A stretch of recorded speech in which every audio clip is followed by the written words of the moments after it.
성탄절 전 4주간을 대강절이라 대림절이라 그렇게 말합니다. 그 의미는 대강절 대림절이라고 하는 것은 오심이라고 하는 뜻입니다. 대강절은 예수님께서 오셨음, 또 오심, 그 다음에 오실 것이다 라고 하는 이 3가지의 의미의 오심을 포함해서 기다리는 절기입니다.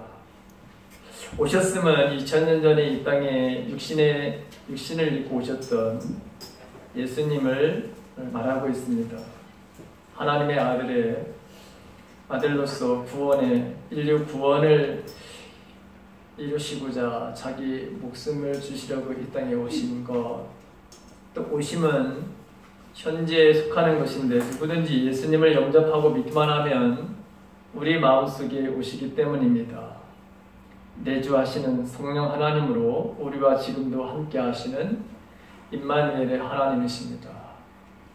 또 오실 것, 이것은 미래에 이야기하는 것이죠. 미래를 이야기하시는 건데 그 시기와 그때는 아무도 모르지만 미래의 어느 날 예수님께서 이 세상에 심판하실 만왕의 왕으로 오실 것입니다.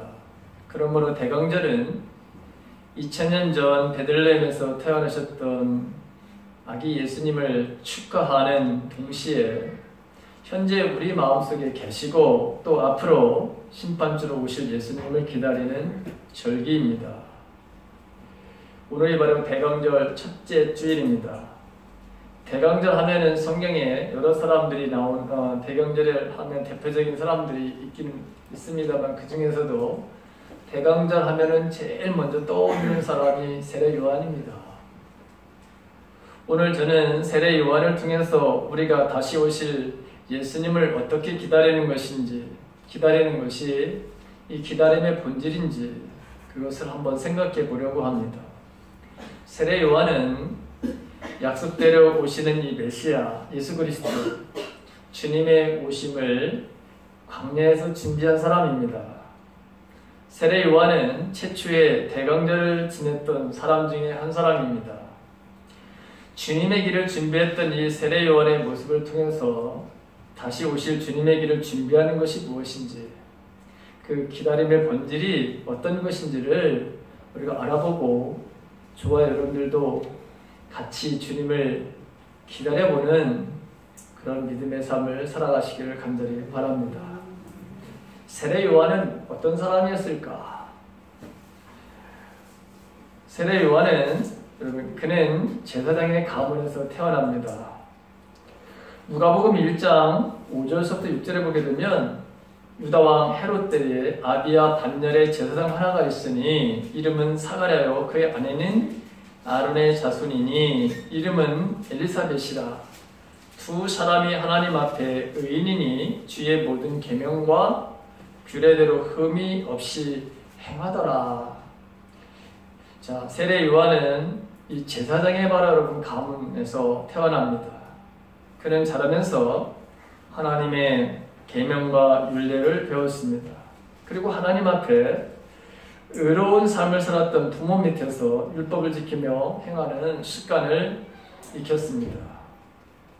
세례 요한의 부모가 모두가 다 주의 계명과 주의 규례대로 흠이 없이 행하는 사람이었다. 이렇게 성경은 기록하고 있습니다. 이러한 가정 분위기 속에서 성장한 세례 요한은 하나님의 특별한 사역을 부여받은 인물이 됩니다. 또 우리가 성경에 보게 되면 이 세례 요한은 어떤 사람인가? 그는 하나님의 섭리로 태어납니다. 하나님을 온전히 기쁘게 하는 일로 의로운 삶을 살았던 이 사가랴와 엘리사벳 이 부부에게는 자녀가 없습니다. 이 부부가 얼마나 자녀를 원했는지 우리가 짐작을 할 수 있습니다. 엘리사벳은 나이가 점점 먹어갔습니다. 그런데 아이가 없습니다. 점점 세상적인 관점으로 볼 때는 아이를 낳을 수 없는 그런 나이에 이르게 됩니다. 두 부부는 굉장히 연로했습니다. 그래도 끊임없이 자녀를 위해서 기도했던 것 같습니다. 어느 날 사가랴가 제사장에 자기 순서가 되어서 주의 성소에 들어가서 분향할 때에 주의 천사가 나타나서 내 아내 엘리사벳이 내게 아들을 낳아 줄 것이다. 그리고 그 이름을 요한이라 이렇게 지어 부르게 하십니다. 세례 요한은 하나님의 은총으로 태어난 인물입니다. 예수님처럼 천사가 나타나 그의 출생을 예고했고, 그리고 이 세례 요한이 앞으로 어떠한 일을 하게 될 것인가에 대해서도 미리 알려준 그런 사람입니다. 또 세례 요한은 어떤 사람이었을까? 성경에 보게 되면 겸손한 사람이었던 것을 우리가 보게 됩니다. 겸손은 자기 자신의 위치를 정확하게 파악하여 지키는 사람이 가질 수 있는 덕목입니다. 겸손해지기 위해서는 일정한 실력과 또 물질적, 정신적 자산을 바로 소유해야 합니다. 이 세례 요한은 우리가 이 사람은 굉장히 실력도 있었던 그런 사람인 것을 여러분 보게 됩니다. 예수님도 이 세례 요한을 가리켜서 여자가 낳은 중에서 최고의 그런 믿음을 가지고 최고의 사람이다 칭찬을 하신 적도 있습니다. 세례 요한은 예수님을 가리켜서 나보다 능력이 많으신 분이다. 자기는 예수님의 신발끈을 풀기도 감당 못하는 사람이다. 그렇게 말한 적도 있습니다. 그리고 자기의 발언은 제대했던 사람들이 예수님을 보고 따라갔을 때에 어떻게 그가 그런 이야기를 했냐면, 그는 흥하여야 되겠고 나는 쇠하여야 하리라. 이렇게도 여러분 말했던 사람입니다. 우리가 알다시피 안드레라든가 이런 사람들도 원래는 예수님의 여러분 제자였던 것이 아니라 요한의 바로 여러분 제자였습니다. 근데 이 요한의 바로 제자들이 예수님을 보고서 예수님을 바로 따라갑니다. 그래서 그들을 흔쾌하게 예수님의 그 제자로 따라가서 그 예수님의 가르침을 받는 것을 흔쾌하게 받아들였고, 그래서 그는 흥해야 된다. 예수님은 흥해야 되고 나는 세야 된다. 이런 말을 바로 했던 사람이기도 합니다.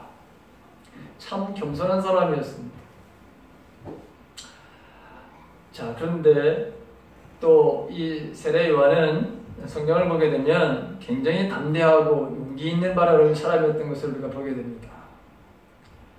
하나님의 사람들은 용기와 이 담대함이 있어야 되는데, 세례 요한은 당시에 불강한 종교 세력을 행사하던 바리새인들과 사두개인들, 그 다음에 그 당시에 오늘 성경에 보게 되면 굉장히 부자들, 그 다음에 세리들, 그 다음에 군인들, 이런 사람들을 향해서도 뭐라고 얘기했냐면은 독사의 자식들아, 이렇게 여러분 그 책망을 하는 것을 보게 됩니다. 헤롯 왕도 여러분 이 누구를 두려워했냐면은 사실은 이 세례 요한을 굉장히 두려워했었습니다.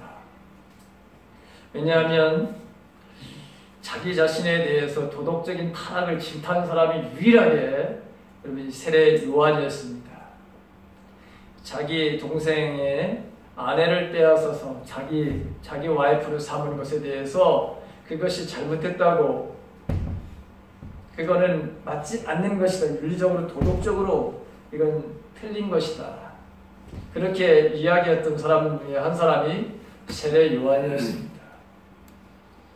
그래서 늘 자기 자신에 대해서 올바르게 이야기해주는, 또 비판해주는 이 세례 요한에 대해서 늘 그가 두려워했다, 성경은 그렇게 기록하고 있습니다.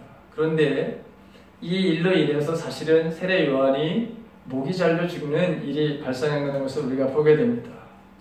그래도 말을 할 때에는 담대하게 용기 있게 하나님의 사람으로서 그렇게 했던 것이죠.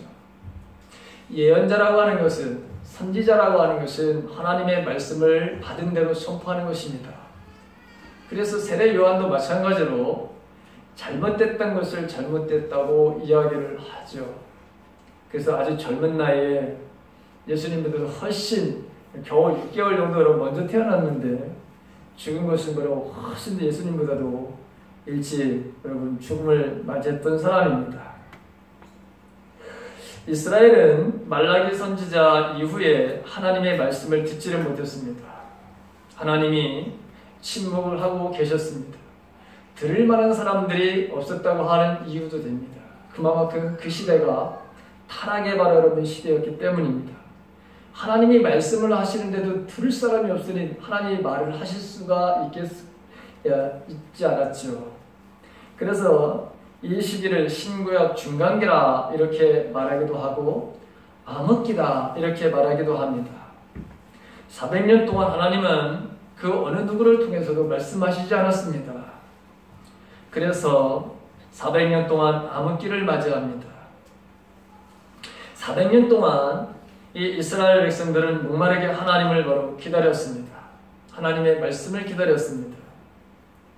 드디어 여러분 어느 날 갑자기 유대 광야에서 하나님의 말씀을 외치는 그런 자가 나타납니다. 오늘 본문의 3절에 보니까 이 세례 요한이 요단강 주변 온 지역을 찾아갔어요. 찾아가서 제사함을 받게 하는 회개의 세례를 바로 선포합니다.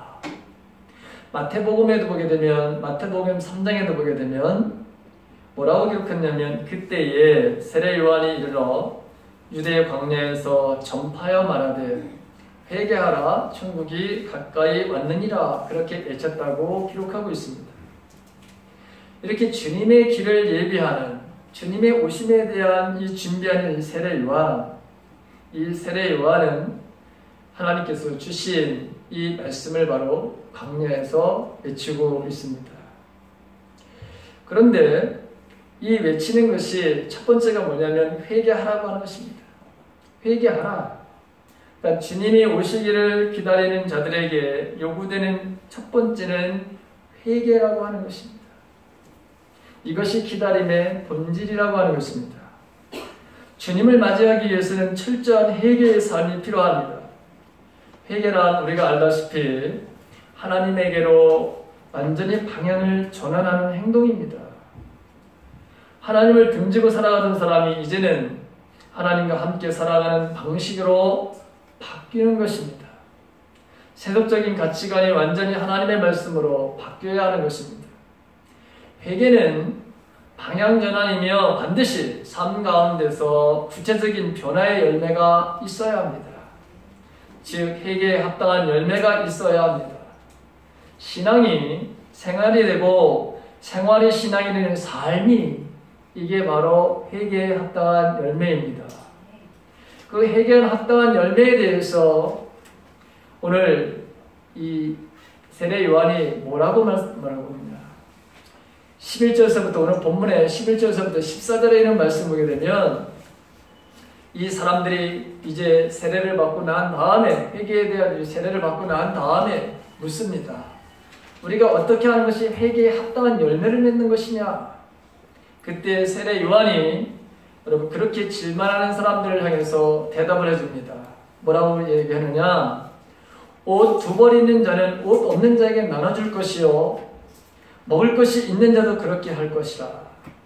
세례들도 세례를 받고자 와서 선생님 이제는 선생님이라고 얘기하면서 우리는 무엇을 하리까? 그랬더니 부과된 것 외에는 거두지 말라. 또 군인들도 묻습니다. 그때 세례 요한은 그 군인들에게 강탈하지 말고 거짓으로 고발하지 말고 받는 급여를 족한 줄로 알라. 이렇게 거기에 대해서 대답을 해줍니다. 오늘 이 말씀을 보게 되면 여러분 구체적인 회개의 열매는 정직과 선행으로 요약할 수 있습니다. 정직과 선행. 정직은 소극적인 행동으로서 자신의 것 이상을 탐내지 않는 것을 말합니다. 선행이란 적극적인 행동으로서 자신의 것을 가난한 사람들에게 나눠주는 것을 말합니다. 이러한 삶이 회개의 구체적인 바로 열매들이라고 하는 것입니다. 저와 여러분들이 오늘 대강절 첫째 주일을 우리가 맞이하고 있는데, 대강절을 맞이하는 저와 여러분들은 어떠한 회개의 삶이 필요합니까? 여전히 하나님께로 돌아서지 못하는 내 모습은 어떤 모습입니까? 만약에 우리가 우리 자신을 회개에 대한 열매가 우리의 삶 속에 없다면 우리는 대강절을 맞이하는 자세가 이게 잘못되어 있다는 것을 여러분 알아야 합니다. 그리고 우리는 삶에 반드시 변화의 삶을 가져와야 합니다. 우리가 잘 아는 누가복음 19장에 보게 되면 사케오가 주님을 만나는 이야기가 나옵니다. 거기 이 사케오는 세리장이었습니다. 이 세리장인 사케오가 주님을 만나고 난 다음에 그가 합당한 회개의 열매의 삶을 맺는 것을 성경은 뭐라고 기록하냐면, 사케오가 이런 고백을 합니다. 주님, 내 소유의 절반을 가난한 사람들에게 주겠습니다. 또 내가 누구에게서 강제로 빼앗은 것이 있으면 내가 4배로 반드시 갚을 것입니다. 이렇게 말합니다. 이게 바로 여러분 회개에 합당한 열매라고 하는 거예요. 회개는 방향 전환만 하는 것이 아니라 반드시 삶 속에서 구체적인 삶에 변화에 바라는 모습이 나타나야 된다는 것입니다. 저와 여러분들은 오늘 우리가 하나님 앞에서 정말 내가 변해야 될 것들, 내가 정말 회개해서 돌아서야 될 것들, 우리 각자는 굉장히 많을 것입니다. 그 하나하나를 여러분 돌려서 이제는 정말 합당한 열매를 맺는 회개의 삶을 살아가시기를 주님의 이름으로 간절히 바랍니다. 시편 51편에 보게 되면 다윗이